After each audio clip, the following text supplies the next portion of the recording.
Nous recevons aujourd'hui donc Abdellah Laroui. Le professeur Abdellah Laroui est né en 1933 au Maroc. Il a fait des études, il est diplômé de l'Institut d'études politiques de Paris, licence et diplôme d'études supérieures d'histoire, agrégation de langue et civilisation arabe, doctorat en lettres, spécialisation l'histoire.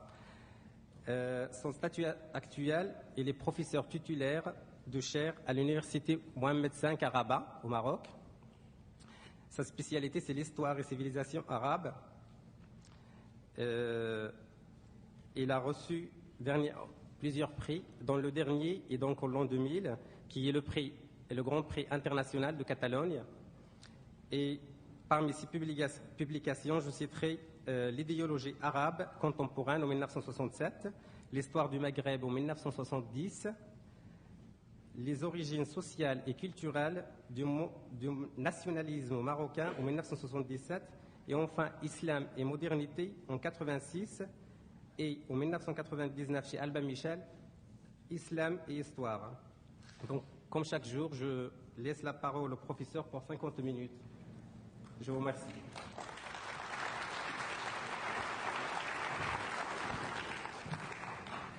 Merci pour cette présentation élogieuse. Mesdames, Messieurs, celles et ceux qui, parmi vous, ont assisté régulièrement au cycle de conférences sur l'histoire reconnaîtront avec moi que le sujet qui m'a été réservé est le plus difficile à traiter. Mes collègues vous ont entretenu chacun à sa manière de chapitres d'un même livre, alors qu'il me revient à moi d'y ajouter soit une préface, soit une postface, puisque je serai amené à mettre en question certaines présupposées qui leur sont théoriquement communs. Il m'a semblé dès lors qu'il serait profitable, avant de lire le texte que j'ai préparé, d'en résumer les principales idées. L'intitulé lui-même poserait problème à un linguiste. L'histoire vue d'ailleurs. Il laisse entendre qu'on vous a parlé jusqu'à maintenant de l'histoire d'un certain lieu, ici. Lequel ? Est-ce le ici impliqué dans la question auquel s'opposerait un ailleurs? C'est la première question qui mériterait d'être posée. Et il faudrait à ce propos rendre hommage à ceux qui ont élaboré le programme de l'Université de tous les savoirs d'y avoir inclus un tel sujet. C'est là le signe incontestable d'une nouvelle conscience. Il y a 20 ans, y aurait-on seulement pensé. L'ailleurs aurait été considéré comme inclus dans l'ici. Jetons un coup d'œil au programme scolaire. La partie essentielle de la connaissance historique, celle qui forme la conscience culturelle, civique de la communauté, française en l'occurrence, est celle du domaine impérial, qu'on a longtemps nommé romain germanique, élargi plus tard aux Slaves, qui a été divisé à l'époque moderne en monarchies centralisées, puis en États-nations, et qui est en voie de réunification sous nos yeux au sein de l'Union européenne. Et ce qui n'y appartient pas fait l'objet d'études précisément ailleurs, dans des spécialités. L'archéologie pour l'Orient ancien, l'histoire coloniale pour les peuples autochtones d'Amérique, d'Afrique et des Indes, l'orientalisme pour l'Orient moderne et contemporain. Il ne me revient pas de porter un jugement sur ce type d'organisation des connaissances. Je pense néanmoins que toute tentative de le changer en profondeur déclenchera une crise de conscience majeure dans chacun des pays où l'étude de l'histoire est intimement liée à l'éducation civique. Mais je peux légitimement, dans le cadre de l'invitation qui m'est faite, poser la question suivante. Dans quelle mesure l'idée d'histoire qui accompagne une telle organisation du savoir peut être dite universelle? Nous parlons bien entendu de l'idée d'histoire, non de l'histoire elle-même, d'épistémologie, non de méthodologie ou d'historiographie. Et je vous prie d'excuser le langage abstrait qui sera utilisé dans beaucoup de développements qui vont suivre.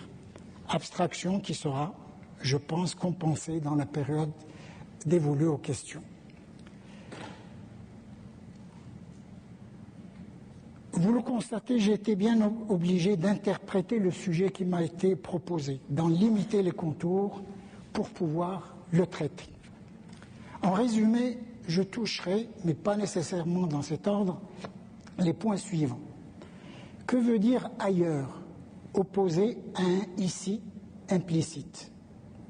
Ces deux concepts, ici et ailleurs, sont-ils uniques ou multiples? Y a-t-il opposition entre les deux? Et si oui, est-elle appelée à perdurer, sinon à s'approfondir, ou bien va-t-elle progressivement s'effacer? Ayant dit cela, je vais maintenant commencer par faire quelques remarques générales que vous avez peut-être déjà entendues dans cette enceinte, mais qui me permettront de vous présenter le sujet tel que je l'entends le traiter ce soir. Si je vous pose la question « Quand est née la science ?» vous me répondrez au XVIIe siècle, ou au XIIIe, ou du temps des Grecs, selon le degré de votre familiarité avec le sujet. Mais vous me répondrez tout de même, et sans hésiter. Tandis que si je vous demande quand est née l'histoire, il y a de fortes chances pour que vous répliquiez qu'entendez-vous par là? L'histoire écrite, l'histoire scientifique. Notre propos aujourd'hui est d'élucider cette différence de réaction entre les deux concepts.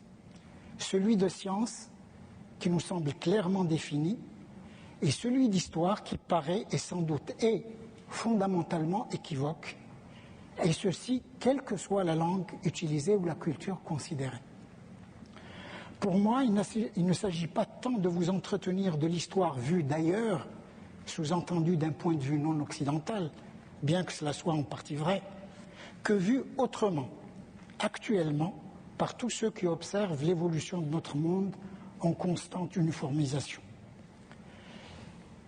Il est significatif que tout questionnement au sujet de l'histoire prend immédiatement l'allure d'une agression. En fait, dès qu'on réfléchit un instant sur le terme, en n'importe quelle langue, on se rend immédiatement compte qu'il est équivoque, fait souligner depuis longtemps, mais surtout qu'il ne prédispose à poser certaines questions au détriment d'autres. Dans les langues latines, par exemple, le mot réfère à un récit et par là même attire l'attention sur l'aspect littéraire, la technique de narration, la qualité de style. Alors qu'en arabe, le mot tarikh désigne la chronologie, le compute, la datation, et dirige notre regard vers des problèmes d'administration, de justice, vers l'astrologie, vers ce que le juriste français du XVIIe siècle, Jean Bodin, appelait l'histoire mathématique. Réfléchir sur le mot, c'est déjà méditer sur la chose, si précisément l'entreprise ne rencontrait pas tant d'obstacles. On est dans la tradition d'une civilisation, d'un État, d'une ethnie, d'une classe, d'une lignée. Et par l'éducation, on adopte une mémoire qui a été formulée et reformulée au cours de plusieurs générations. Même quand on se spécialise, quand on est au courant des secrets du métier, on ne sort pas de la tradition. On devient archiviste, éducateur, défenseur des droits acquis, qu'on appelle précisément droits historiques. On acquiert des connaissances plus vastes, plus précises. On se familiarise avec des méthodes inédites, sans jamais remettre en question une certaine vision du passé, le sien et celui des autres, qui est à la base de l'esprit public. Il est vrai que chaque communauté connaît des disputes, des controverses, et l'historien prend parti pour l'un des deux camps. On a même remarqué que c'est là où la lutte est la plus âpre, la plus longue, que les études historiques font les plus grands progrès. Mais on a aussi remarqué que plus les procédures se précisent et se diversifient, plus la substance a tendance à se maintenir tout en se stylisant. Tous les livres d'historiographie commencent avec Thucydide, en soulignant que son esprit critique a été réveillé par le fait qu'il faisait le récit d'une guerre civile, opposant la démocratie athénienne à l'aristocratie incarnée par Sparte. Ce fut là, dit-on, la première occasion favorable à la naissance de l'histoire scientifique. N'avons-nous pas là la première occasion et la dernière, le début et la fin? Quand on suit le développement de ce type d'histoire à travers la République romaine et ses factions, je pense à Tacite, à Tite-Live, la commune de Florence avec ses guelfes et ses gibelins, je pense à Guy Jardin,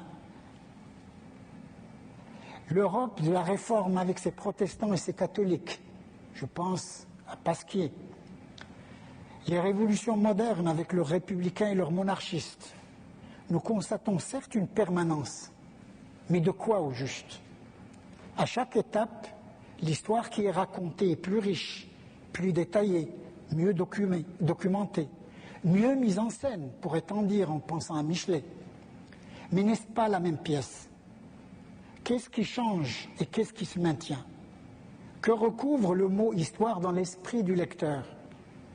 Dire que l'histoire est celle de la lutte des classes, est-ce une vérité qu'on appréhende directement ou bien qu'on déduit du fait qu'à chaque étape, l'historien a recours au même modèle dramatique, même s'il le fait à la suite et au nom d'acteurs chaque fois nouveaux? Depuis 2 siècles qu'on écrit sur la Révolution française, on n'a pas vraiment répondu à cette question. Ce que nous avons présenté ici comme un exemple parmi d'autres est en réalité l'axe principal de la pensée historique en Occident. Prononcez le mot histoire et les souvenirs scolaires se bousculent à votre esprit et ce sont ceux à quoi nous venons de faire allusion. Tout dernièrement, à l'occasion de la candidature de la Turquie à l'Union européenne, on a bien vu à l'œuvre ce concept bien particulier qui n'est ni celui des austériens professionnels, ni celui de l'homme de la rue, mais celui de la conscience collective, que nous appellerons désormais concept traditionnel en Occident, bien entendu, et dont nous proposons de montrer qu'il est restrictif dans l'absolu, à l'égard du reste du monde, mais aussi à l'égard de la réalité européenne elle-même. Comment le caractériser? Contentons-nous de 4 traits distinctifs. Premier, l'histoire est celle de l'homme qui agit, qui conçoit et prévoit, qui parle et écrit. D'où la prééminence dans ce type d'historiographie de la politique, de la stratégie, de la parole raisonnée. L'historien est perçu comme le secrétaire du héros, qui est par principe un stratège et un orateur. Tout ce qui est passif, inarticulé, naturel est décrété ahistorique.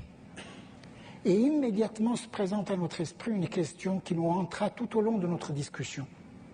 Ce qui a été négligé par l'histoire traditionnelle, consciemment, inconsciemment, toute la difficulté est là. Mérite-t-elle d'être récupérée par des moyens détournés et élevés au niveau de l'historique? Quand on dit, par exemple, les historiens classiques ne se sont pas occupés d'économie, est-ce qu'ils l'ont fait parce qu'ils ne savaient pas ce qu'était l'économie, ou bien parce qu'ils considéraient que tout ce qui est matériel, ce qui a trait à la vie de tous les jours, n'est pas justement historique, n'est pas digne d'être consigné dans les annales de l'histoire? Et alors est remise en cause la validité de ce qu'on a appelé à chaque étape du progrès méthodologique la nouvelle histoire. Nouvelle connaissance, oui. Nouveau domaine d'investigation, sans doute. Nouvelle histoire, voire. Les philosophes se sont révoltés contre la domination du sujet et ont déclaré non scientifique ce qui n'est pas processus indépendant de la conscience. Ils ont soit refusé de reconnaître la prééminence de l'histoire sur les autres sciences humaines, exemple Claude Lévi-Strauss, soit remis l'histoire elle-même sur ses pieds, exemple Althusser. Force est de constater aujourd'hui que l'entreprise a échoué, non seulement auprès des historiens de métier, mais aussi auprès du lecteur en général. Plus l'historien se détourne du sujet, parlant d'objets de moins en moins familiers, plus le lecteur se détourne de lui au profit du journaliste, du diariste, du romancier. Et si le concept traditionnel est sorti indemne du procès qui lui a été fait depuis tant d'années, c'est qu'il est le socle de la conscience commune. Deuxième point, l'histoire est une continuité. Je passe là-dessus simplement pour dire que ce point est tellement accepté qu'on a pu dire que toute histoire est biographique. Même lorsqu'on écrit l'histoire, par exemple, d'une banque, eh bien, la banque devient comme un personnage qui a un début, un épanouissement et une fin. Et donc, toute histoire, même quand on écrit l'histoire du cheval, par exemple, ou l'histoire du climat, eh bien, on le fait sous une forme biographique. Sinon, le livre sera illisible. Troisième point, en combinant unité et continuité, nous sommes amenés à conclure que l'histoire qui mérite d'être racontée se déroule à un niveau bien déterminé, qui n'est pas nécessairement celui de la conscience, mais qui est, en toute hypothèse, humain, et par rapport auquel on distingue le supra et l'infra-humain, qui appartiennent, eux, à d'autres formes de connaissance. La mythologie n'est pas plus une histoire des dieux que l'histoire naturelle n'est celle des animaux. Pas d'histoire sans représentation, c'est-à-dire sans parti pris anthropomorphiste. Quatrième point, par là, l'histoire impose à celui qui la pratique sa propre temporalité, qui est en réalité celle de l'expérience quotidienne. On peut toujours décaler le point zéro d'un calendrier, Olympiade chez les Grecs, fondation de Rome, vie de Jésus ou du prophète Mahomet, etc. On peut croire vraiment ou à moitié que l'histoire se terminera un jour, mais entre ces deux dates nécessairement relatives, il n'y a pas d'histoire qui ne soit chronologie soutenue par l'évidence. Ainsi caractérisée, l'histoire semble être avant tout une forme rhétorique. Ce n'est pas un hasard si depuis une vingtaine d'années, on a redécouvert d'anciennes analyses, à commencer par celle d'Aristote, et ceux qui parlent aujourd'hui d'épistémologie sont en général de formation classique, par exemple en France, un homme comme Paul Venn, alors qu'il y a, après la Deuxième Guerre mondiale, c'était surtout des médiévistes, exemple Marc Bloch, et avant eux, des spécialistes de la période moderne, exemple Seniobos. Et dans cette perspective, commune à toutes les cultures classiques, mais que l'Europe qui l'a hautement illustrée feint de croire qu'elle lui est spécifique, l'histoire est une forme d'appréhension qui s'applique tout naturellement au passé, mais qui peut aisément s'annexer le présent, exemple les livres de politique fiction, et le futur, exemple les livres de science-fiction, qui sont très souvent des livres historiques inversés. C'est-à-dire présenter tout sous forme d'advenu.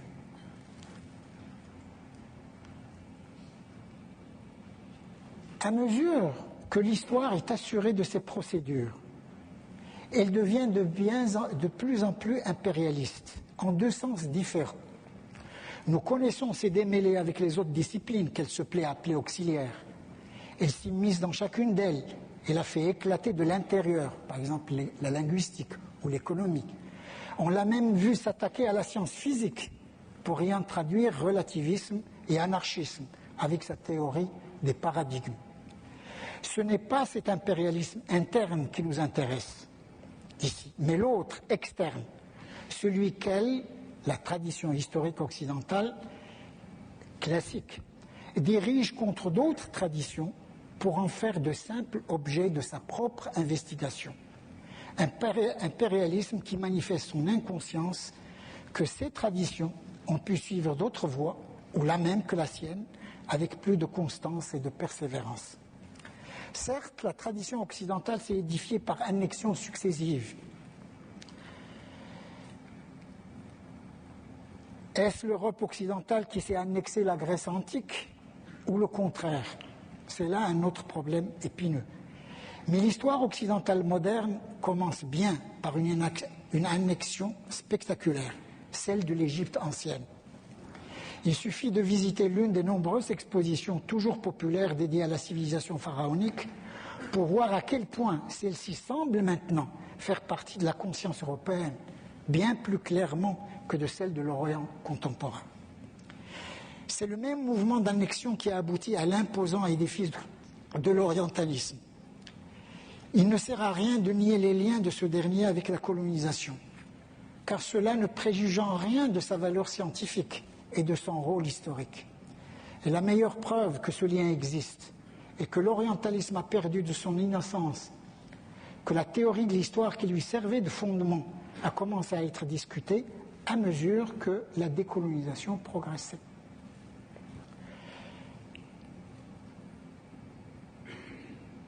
Notons que ce que nous appelons la tradition historique occidentale n'est pas une.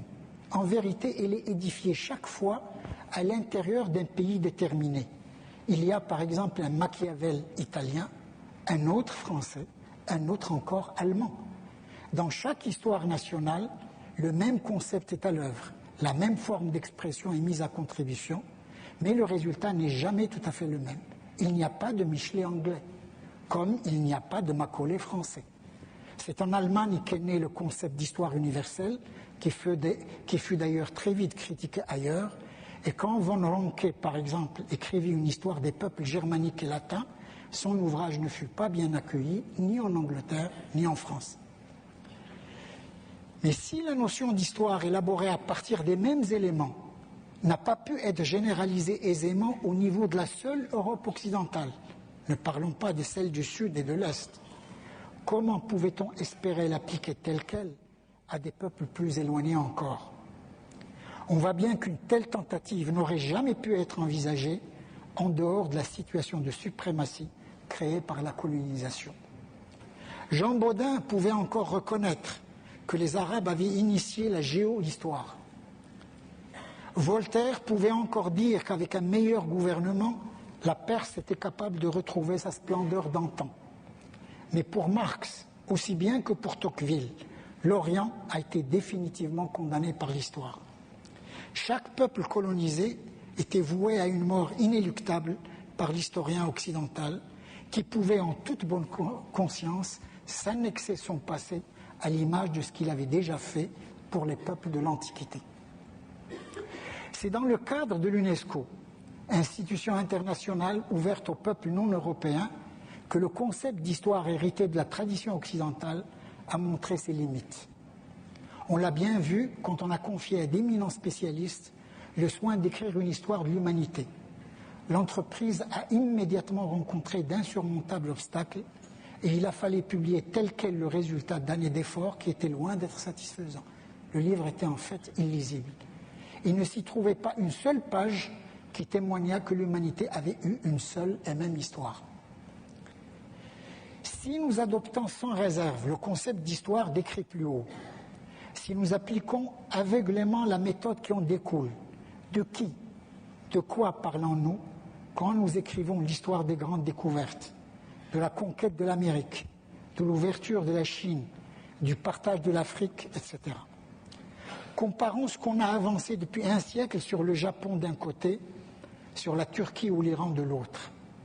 On constate ici et maintenant les succès économiques et technologiques du premier, c'est-à-dire du Japon. Et tout naturellement, on recherche ce qui, dans son passé, rappelle ce qu'on sait de l'Europe pré-industrielle. Féodalisme, bureaucratie, fiscalité, institutions religieuses, écoles de pensée, éthique sociale, etc. En revanche, on observe les difficultés des deux pays musulmans à s'adapter à la modernité et on ferme les yeux sur tout ce qui ne fait pas obstacle à ce processus. N'y a-t-il pas là une sorte de cercle méthodologique ?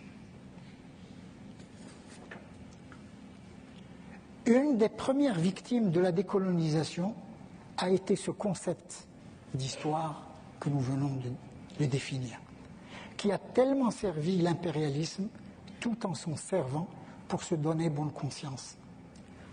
Relisons certaines pages de Montesquieu sur l'Orient, de Macaulay sur l'Inde et même sur l'Irlande, de Burckhardt sur l'islam, d'Engels sur les Slaves, pour être convaincu que la décolonisation de l'histoire est une entreprise toujours en progrès. Je veux dire par là que même cette vision de l'histoire classique était injuste, même par rapport à des peuples européens. Je dis ce que Engels a pu écrire sur les Slaves, les peuples slaves en général, ou ce que Macaulay a écrit sur l'Irlande, et qui est pire, ce qu'il a pu écrire sur l'Inde, par exemple, où il traitait les Irlandais comme des sauvages absolus. Donc, la tentative de décoloniser l'histoire a bien été antérieure à la décolonisation telle que nous la connaissons. Et elle est encore en progrès. Et elle ne s'arrêtera certainement jamais. C'est la volonté de l'Afrique subsaharienne d'avoir une histoire qui soit vraiment la sienne qui a posé de redoutables problèmes aux épistémologues. Qu'est-ce qu'au juste la préhistoire ? Puisqu'on a dit qu'on ne pouvait connaître de l'Afrique subsaharienne qu'on ne pouvait la connaître que ce qui peut être connu par la préhistoire. Est-elle une notion chronologique? Est-ce une structure atemporelle? Lorsqu'on écrit l'histoire d'une société avec seulement les techniques de l'archéologie, n'en déforme-t-on pas nécessairement la perspective? Il ne suffit pas de répliquer, nous manquons de documents. Nous pouvons aller au-delà. Ceci est la réponse de l'assistant technique. Ce dont il s'agit, c'est de ne pas appeler histoire ce qui ne l'est pas. C'est de s'entêter à vouloir obtenir une histoire selon ses propres prescriptions. Peut-on croire un instant qu'une société puisse se convaincre qu'elle n'a pas d'histoire ou que la sienne est froide, selon la formule de Lévi-Strauss, simplement parce qu'elle n'offre pas des archives d'un type déterminé? L'Afrique subsaharienne a posé avec force un autre problème, celui de la valeur documentaire du témoignage oral, ou plus précisément du poids de l'histoire d'un groupe humain confié à la seule mémoire. Quelle est la différence entre une documentation mémorisée, organisée dans le cadre d'une profession bien structurée, et une autre confiée à l'écrit sous la garde d'une profession d'archiviste, somme toute comparable à la première? C'est cette équivalence fonctionnelle qu'a voulu affirmer le regretté Cheikh Hampâté-Bâ lorsqu'il a prononcé sa fameuse sentence « Un vieillard qui meurt, c'est une bibliothèque qui brûle ». L'histoire en tant que forme rhétorique change-t-elle la nature du récit oral lorsqu'elle en fait un pré-document, c'est-à-dire qui doit attendre d'être écrit pour être pleinement valable?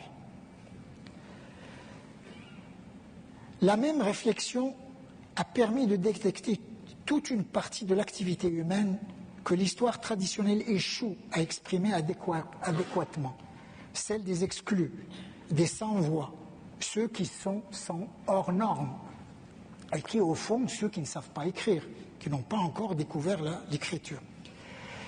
Ce qu'on appelle l'histoire immédiate, qui est conçue à partir du document écrit, n'est pas toujours synonyme de l'histoire orale portant sur le même sujet. Ce sont deux choses totalement différentes. De l'Afrique subsaharienne, passons à l'Amérique latine, amérindienne et au continent indien. Les historiens de ces deux continents ne travaillent plus dans des sociétés où l'écrit est relativement nouveau, mais au sein d'immenses mégapoles qui échappent au pouvoir central et qui trouvent néanmoins le moyen de s'auto-organiser. On fait face ici à de nouvelles formes de sociabilité qu'aucune discipline de recherche historique particulière n'arrive à cerner.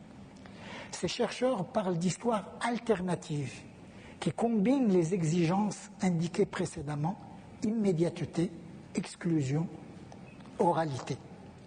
Une histoire qui s'édifie aujourd'hui à côté de l'autre, qui ne s'exprime pas dans les mêmes formes et ne peut être dès lors être appréhendée selon les mêmes modèles. On voit bien que sans la décolonisation, toutes ces questions n'auraient pas pu être posées avec la même netteté et la même rigueur, si elles devaient l'être un jour. L'historien occidental ou son disciple oriental aurait feint de croire qu'il s'agit de nouveaux domaines qui s'ouvraient à l'investigation et qu'il suffit d'un peu d'imagination méthodologique pour que les règles classiques s'appliquent à la réalité nouvelle.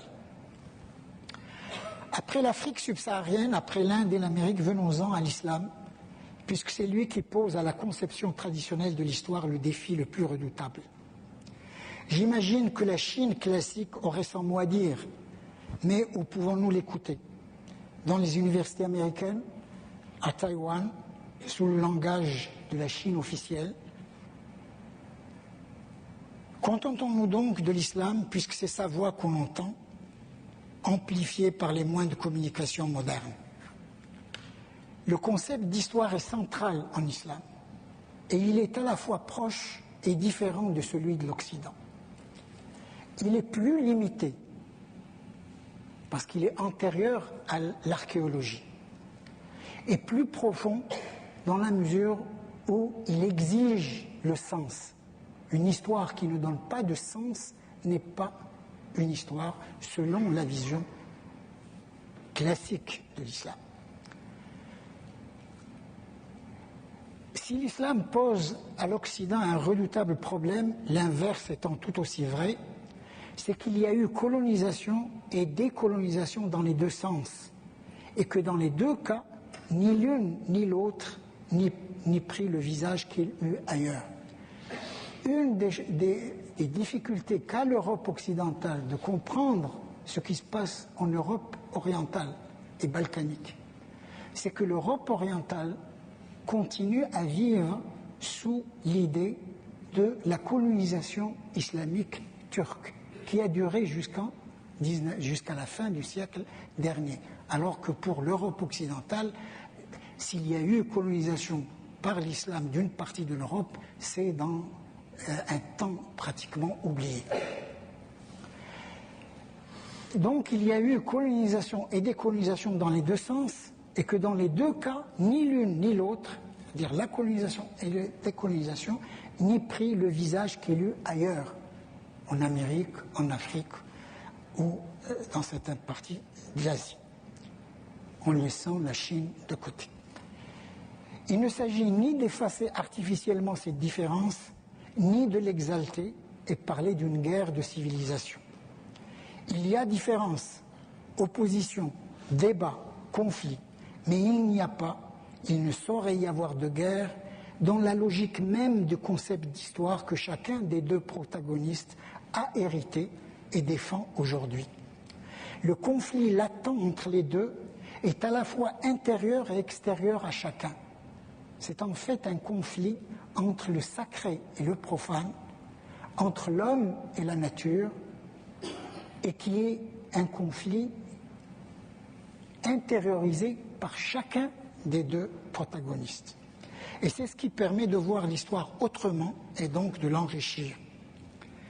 La faiblesse congénitale de l'orientalisme classique est qu'il n'a pas pu voir l'islam malgré la bonne volonté de beaucoup de ses représentants de l'intérieur. Les Occidentaux ont souvent reproché à l'Orient leur manque d'intérêt pour autrui, de n'avoir pas fondé une science de l'autre, un occidentalisme qui aurait été le pendant de l'orientalisme, et ont voulu voir dans cette carence une marque indélébile d'infériorité. C'est l'idée fondamentale de Jacob Burckhardt. Quoi qu'on puisse penser de cette critique, on peut néanmoins soutenir sans tomber dans le paradoxe qu'elle n'est que l'ultime conséquence du préjugé orientaliste. L'apparition d'un occidentalisme tel que l'auraient souhaité les Occidentaux aurait justifié a posteriori l'entreprise orientaliste et lui aurait même reconnu définitivement la primauté. Dans l'état actuel des choses, les deux sciences seraient des sous-produits de l'historicisme occidental. Le silence apparent de l'islam met visiblement mal à l'aise l'Occident parce qu'il semble relativiser ses exploits. C'est ce que Burkhardt appelle l'orgueil de l'islam. La tendance de chacun, Occident et Islam, est donc de rester fidèle à sa tradition. L'islam s'étudie selon ses procédures, constamment rappelées, réaffirmées, et l'Occident fait de même. Dans ces conditions, chacun perpétue son être. Une conscience plus claire de soi signifie une plus grande pureté. L'historicisme est alors la voie royale à l'intégrisme. Les deux ne forment en réalité qu'un seul concept. Ceci est évident dans le cas de l'islam, puisqu'il se fait une gloire de résister seul à l'usure du temps. C'est aussi ce qui lui est reproché sous le terme mal défini de fanatisme. Mais il n'est pas douteux que la situation n'est guère différente en Occident, malgré l'acceptation apparemment générale du réformisme doctrinal et la succession rapide d'écoles historiques antagonistes. C'est ce que souligne par exemple Paul Ricoeur. Paul Ricoeur dit la différence fondamentale entre l'Occident et l'islam, c'est qu'en Occident, on accepte l'idée de réforme continuelle, que les choses changent, y compris la foi. Alors que l'islam, dès le début, refuse l'idée de réforme.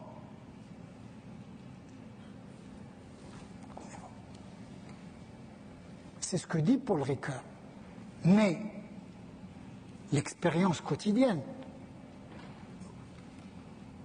montre que malgré l'acceptation apparemment générale du réformisme doctrinal et la succession rapide de modes d'écoles historiques antagonistes, on découvre de plus en plus d'intégrisme dans la pensée occidentale, là où on l'a soupçonné le moins, dans l'historiographie de la Révolution française.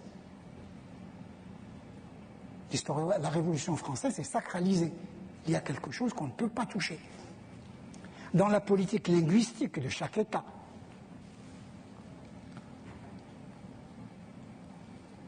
dans la philosophie des droits de l'homme, à propos de la politique extérieure de l'Union européenne, etc. La théorie de l'histoire qui est à court en Occident, malgré les variations locales, n'est que celle d'une tradition, celle que nous avons définie au début. L'islam, qui non seulement possède sa propre théorie de la tradition, mais encore prétend que la sienne est la théorie générale de toute tradition, agit comme un miroir qui renvoie à l'Occident l'image de sa particularité et non celle de sa singularité. Et ceci explique en partie l'antipathie que l'homme occidental a naturellement vis-à-vis de l'islam. Et la sympathie qu'il montre, par exemple, pour le bouddhisme, ou encore le soufisme, qui est un islam non orthodoxe, ayant donc une autre théorie de la tradition. Ayant dit cela, on pourrait répondre, mais peut-on échapper au solipsisme? Que chacun reste à l'intérieur de sa propre conception d'histoire. Sortir de sa tradition sans automatiquement embrasser celle des autres. Peut-on étudier valablement toutes les traditions en se plaçant à l'extérieur de chacune d'elles? Comment être sûr qu'on est vraiment hors de la sienne? Au niveau théorique, il semble bien que le relativisme guette l'historien où qu'il se tourne. En tout cas, dans la visée que je viens de décrire ici. Depuis 3 siècles maintenant, tirant la leçon des tragédies engendrées par les guerres de religion, les luttes de partis, la colonisation, les affrontements ethniques, on essaye de dissocier justice et tolérance. Tant celle-ci semble être teintée de relativisme et peut-être de scepticisme. La notion de tolérance est maintenant de plus en plus critiquée parce qu'elle semble propager l'idée d'un relativisme des valeurs.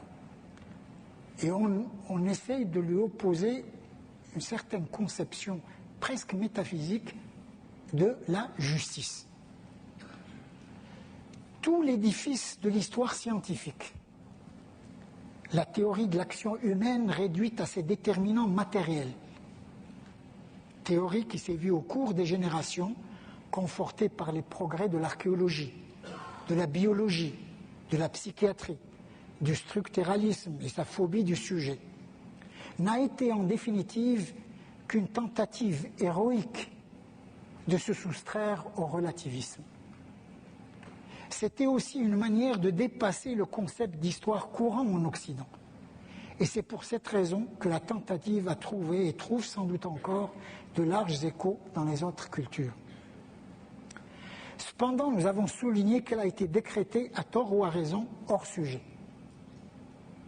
Vous avez certainement constaté qu'on revient de plus en plus à l'idée ancienne d'histoire et que tout ce qu'on a considéré comme étant une science, histoire scientifique, l'histoire économique, l'histoire sociale, l'histoire matérielle, etc., est de plus en plus mise maintenant en question et décrétée hors sujet. C'est intéressant, mais ça ne nous intéresse pas. Ce n'est pas essentiel. L'histoire essentielle qui intéresse l'homme est l'histoire de l'homme. Et ça, on l'a depuis à peu près 20 ans. On l'a décrété à tort ou à raison hors sujet. Et on ne peut pas ne pas mettre en relation ce retour à l'idée traditionnelle d'histoire, cette remise entre parenthèses de tout ce qu'on a appelé depuis un siècle l'histoire scientifique, avec la fin des empires coloniaux. On ne peut pas ne pas mettre en relation les deux. L'Occident, après l'échec de son impérialisme politique, a retrouvé sa tradition. Nous le constatons tous les jours et fait table rase de tout ce qui a été présenté comme histoire humaine alors qu'elle n'était que connaissance de la nature, description d'objets, étude du sang et des nerfs. L'Occident, rejeté à l'extérieur, a finalement rejeté de lui-même ce qui visait à le dépasser. Se retrouvant tel qu'il s'est toujours voulu, il est allé à la rencontre d'autres intégrismes.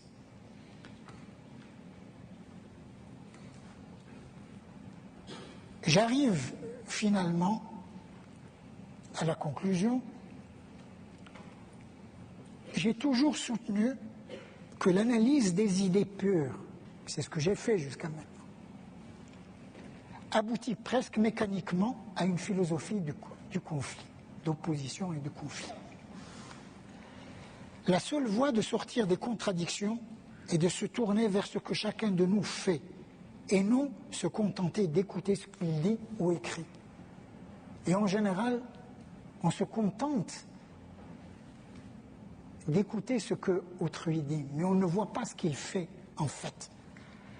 La seule théorie de l'histoire qui puisse nous mettre d'accord est celle qui a pour objet d'étude l'action collective d'aujourd'hui, l'action légitime et responsable.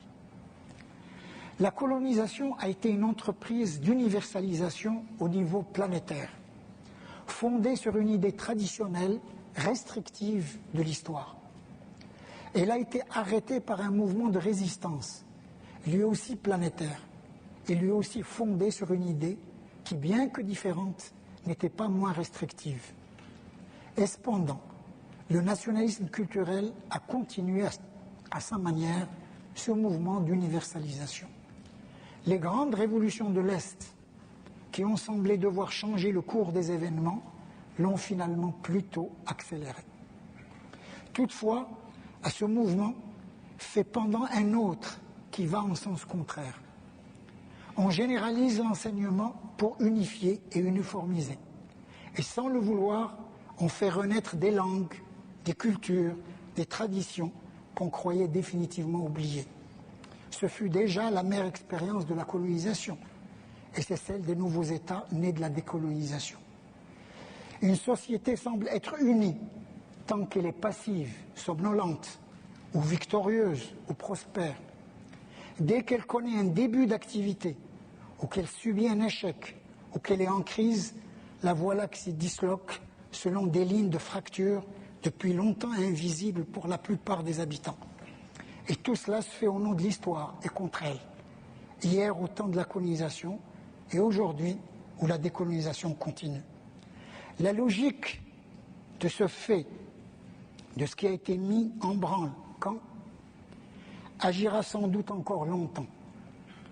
On découvre que le concept d'histoire au nom duquel on a agi, comme conquérant ou comme nationaliste, comme défenseur de l'État central ou comme avocat de sa communauté, est étroit, limité, rétréci à la fois chez les premiers arrivés, s'il y en a, et chez les parvenus.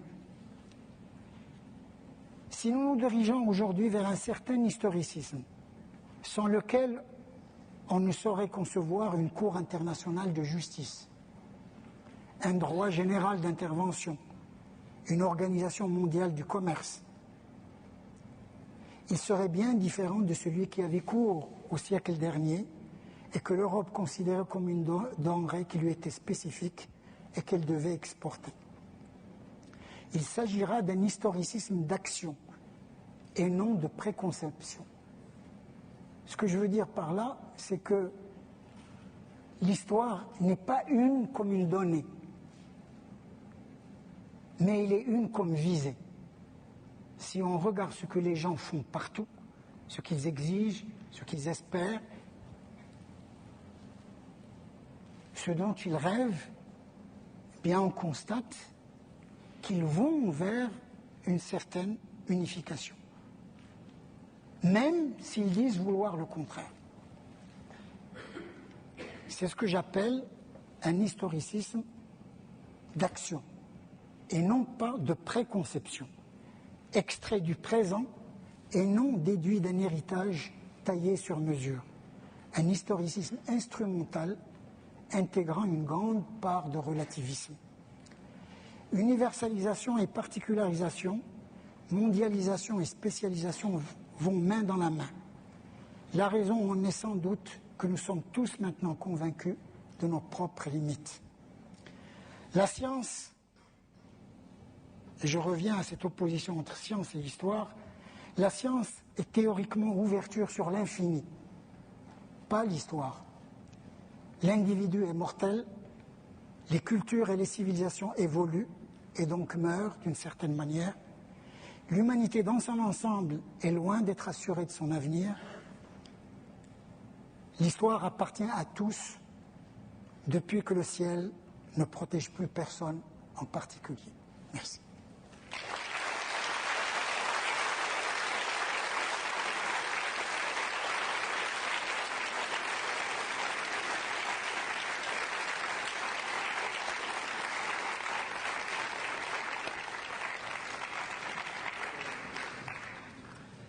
Merci beaucoup, professeur Laoui. On va passer donc maintenant aux questions pendant 20 minutes, 20 minutes pas plus. Merci beaucoup. Monsieur. Il arrive le micro.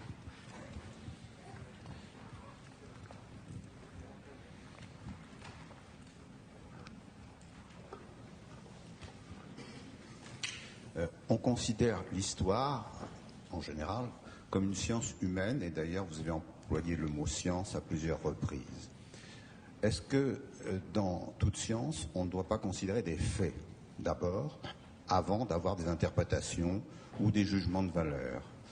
Et moi je suis tout à fait étonné qu'à notre époque, on ne puisse pas, lorsqu'il s'agit par exemple d'un génocide, avoir une opinion, comment dirais-je, objective, qui ne condamne personne, qui constate qu'à un moment donné, dans l'histoire, il y a eu un génocide à tel endroit, sans l'interpréter.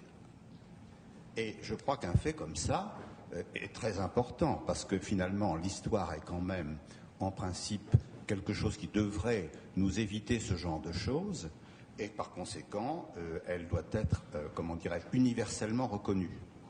Or, pour des raisons probablement politiques, ça n'a pas été le cas, et je voulais avoir votre opinion là-dessus.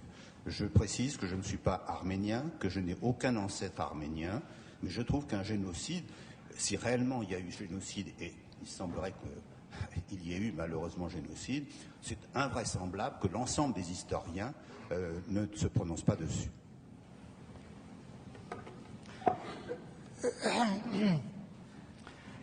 Je pense que vous m'avez posé la question parce que j'ai parlé de la Turquie et de...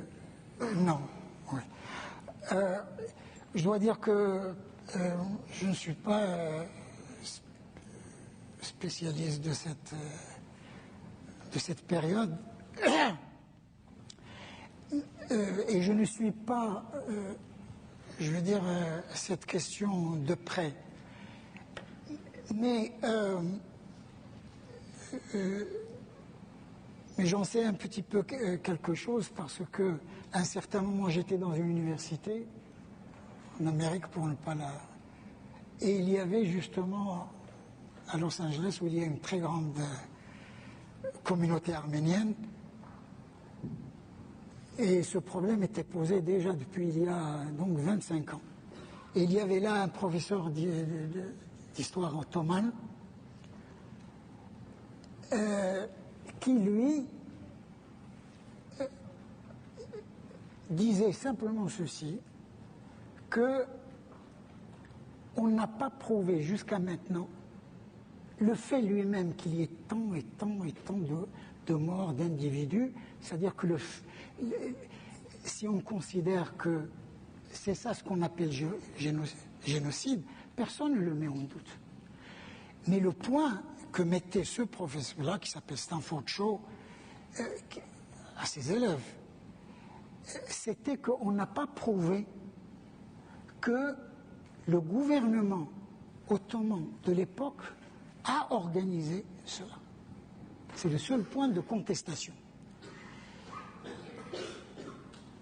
Et ce fait a valu à ce professeur beaucoup de désagréments. Donc, c'est ce que je sais de l'affaire. Je veux dire que le problème qui est posé n'est pas la matérialité du fait. Justement, là, il est documenté. Il est documenté à partir des documents turcs eux-mêmes, puisque c'est de là qu'on sait. Mais ce qui n'est pas documenté, c'est est-ce que le gouvernement de l'époque était au courant, a-t-il organisé, a-t-il donné l'ordre, etc. C'est ça le problème. Et moi, je n'ai aucune... Et à mon avis, c'est ce problème-là qui pose problème à des juristes. Parce que le problème, quand on passe de l'histoire à la justice, c'est une autre chose. Il y a des choses qu'on doit prouver. Monsieur le professeur, vous nous avez fait survoler d'une façon magistrale toutes les difficultés pour adapter une pensée dans ses aspects occidentaux et dans ses aspects vus d'ailleurs. J'aimerais savoir comment un éminent professeur comme vous, formé à l'historicisme occidental, quand il est passé de l'autre côté de la barrière, a abordé l'histoire du Maghreb, par exemple, et d'autres éléments moins occidentaux. Quel a été votre processus d'esprit, en somme?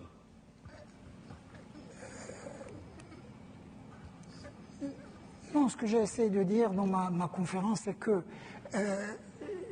pour moi, il n'y a jamais été, la question n'a jamais été de passer une frontière.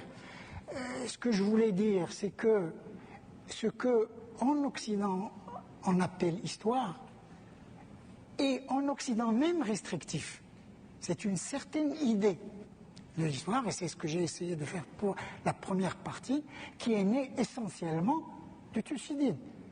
Et que ce modèle-là qui a été repris et repris par la suite jusqu'à aujourd'hui, où on dramatise l'histoire, on ne peut pas écrire sans qu'il y ait le héros et le vilain, de personnes, de classes, de la France et l'Angleterre, la France et l'Allemagne, les Germains et les Celtes, etc. Il y a toujours Alors cette vision de dramatisation, est-ce que n'est pas simplement était une possibilité que les Occidentaux eux-mêmes auraient pu choisir, auraient pu dépasser Et ils ont d'ailleurs peut-être dépassé dans un certain... bon, en islam, la chose est totalement différente. Parce que je parle d'islam, mais qu'un Chinois dirait autre chose, un Indien de l'Inde, un hindouiste dirait autre chose. Mais en islam, comme on n'a pas adopté cette méthode, parce que je vous rappelle qu'on a traduit en arabe au début à peu près tous les livres grecs de sciences, mais on n'a pas traduit justement Thucydide. Est-ce un hasard? Est-ce qu'on n'a pas voulu? Je n'en sais rien. Mais en tout cas, ne l'ayons pas traduit. Ce modèle d'exposition historique n'a pas été adopté. Et on a adopté un autre modèle qui se trouve aussi en Occident, mais qui a été limité par ce modèle de Thucydide. Et quel est ce modèle islamique? C'est qu'en histoire, l'essentiel n'est pas le fait, mais le sens. Et qu'un fait n'est intéressant que s'il a en lui-même un sens. Or, le sens donné à un fait ne peut venir que de l'homme, d'où le témoignage. Et le témoignage humain l'emporte de loin sur le témoignage des choses. Alors qu'en Occident, parce qu'on a adopté, à mon avis, on aurait pu faire autre chose. Là, il y a effectivement le hasard. Bon, vous pouvez n'être pas d'accord avec moi, mais alors qu'en Occident, on a adopté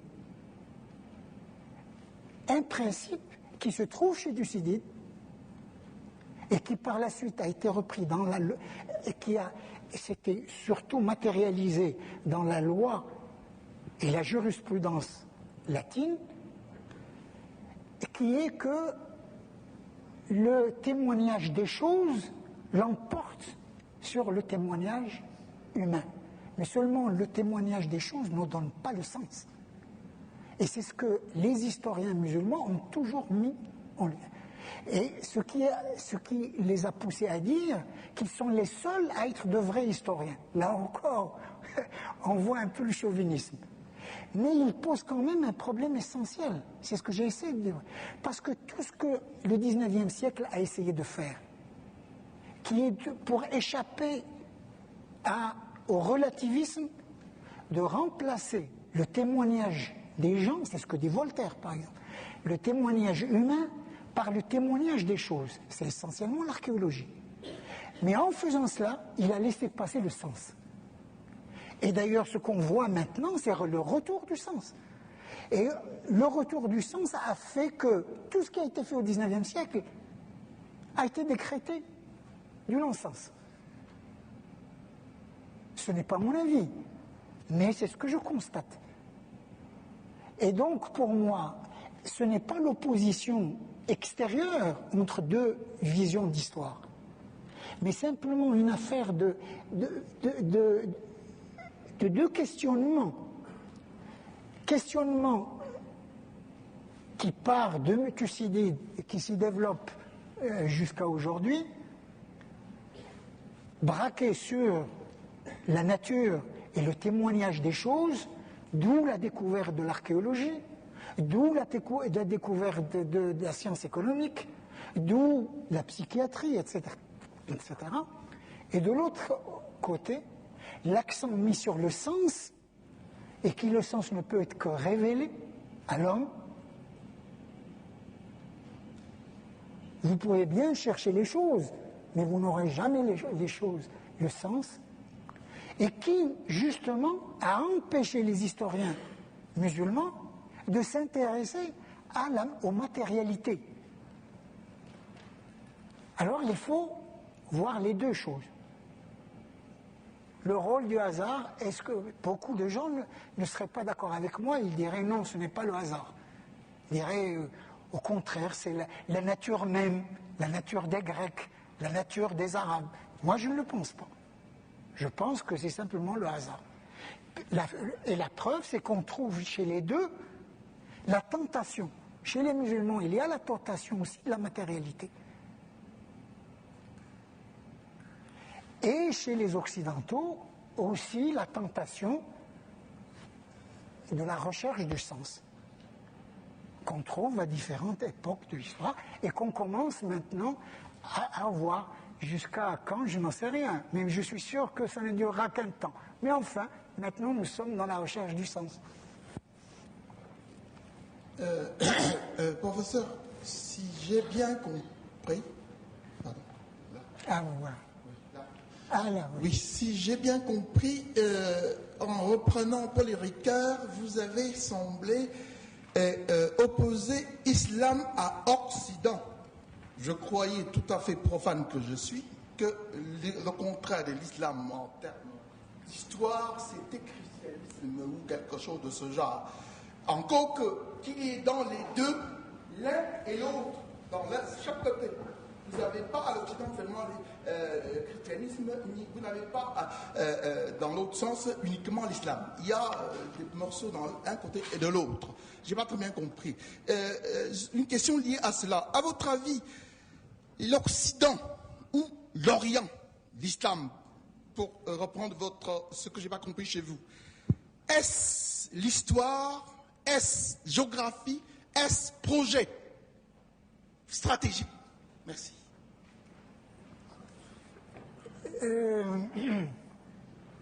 Non, pour reprendre la question de Ricoeur, Paul Ricoeur, qui, vous le savez, bon, est un philosophe, mais qui est tout de même de formation protestante, pour lui, la notion de réforme est essentielle.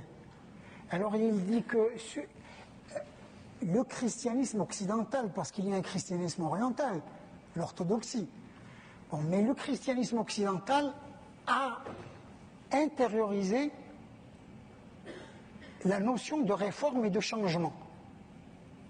Et que donc, l'Église, la religion, le christianisme changent tout le temps en restant le même.